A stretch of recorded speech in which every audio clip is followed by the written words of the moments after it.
अस्सलामुअलैकुम नाजरीन, आप देख रहे हैं आज का निकाल Urdu news digital media. Sarjapura में मौला खान साहब का बर्थडे धूमधाम से मनाया गया।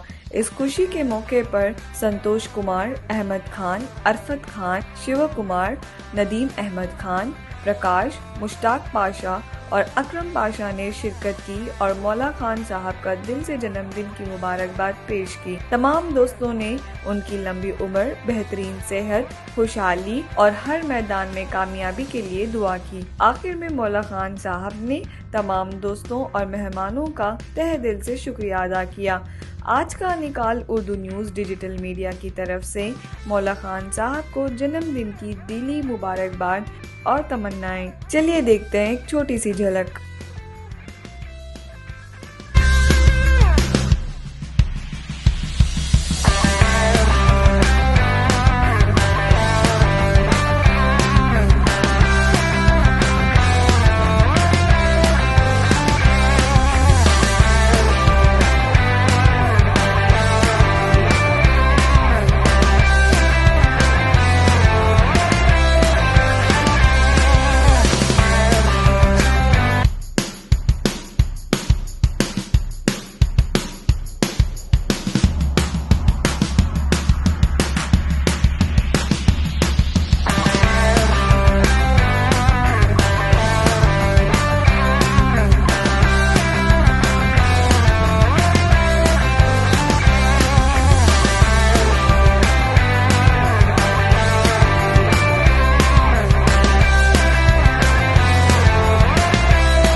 ಸರ್ಜಾಪುರ ನಮ್ಮ ಸ್ನೇಹಿತರಾದಂಥ ಮೌಲಾ ಖಾನ್ ಅವರಿಗೆ ಹುಟ್ಟುಹಬ್ಬದ ಶುಭಾಶಯಗಳನ್ನು ತಿಳಿಸುತ್ತಾ ಅವರಿಗೆ ದೇವರು ಆರೋಗ್ಯ ಐಶ್ವರ್ಯ ಮತ್ತು ಸಂಪತ್ತು ಸಿರಿ ಸಂಪತ್ತು ನೀಡಲಿ ಅಂತ ಅವರಿಗೆ ಶುಭಾಶಯವನ್ನು ತಿಳಿಸ್ತಾ ಇದ್ದೀವಿ. ನಮ್ಮ ಆತ್ಮೀಯ ಸ್ನೇಹಿತರಾದ ಮೌಲಾ ಖಾನ್ ಅವರು ಹುಟ್ಟಿದ ಹಬ್ಬ ಇವತ್ತು. ಸೊ ಅದಕ್ಕೆ ನಾವು ಸ್ನೇಹಿತರಲ್ಲಿ ಇವತ್ತು ಆಚರಣೆ ಮಾಡಿದ್ದೇವೆ. ಸೊ ಅವರಿಗೆ ದೇವರು ಆರೋಗ್ಯ ಐಶ್ವರ್ಯ ಸಿರಿ ಸಂಪತ್ತು ಕೊಟ್ಟು ಆಶೀರ್ವಾದ ಮಾಡಲಿ ಅಂತ ಆ ದೇವರಲ್ಲಿ ನಾವು ಕೇಳ್ಕೊತಿದ್ರು. ಹುಟ್ಟುಹಬ್ಬದ ಆರ್ಥಿಕ ಶುಭಾಶಯ ಮೌಲಾ ಖಾನ್ ಅವರೇ. सरजापुर में रहने वाले मौला खान आज जन्मदिन का मुबारक कर रहे हैं, इसलिए हम सभी उनको जन्मदिन मुबारक पेश करने के लिए इधर जमा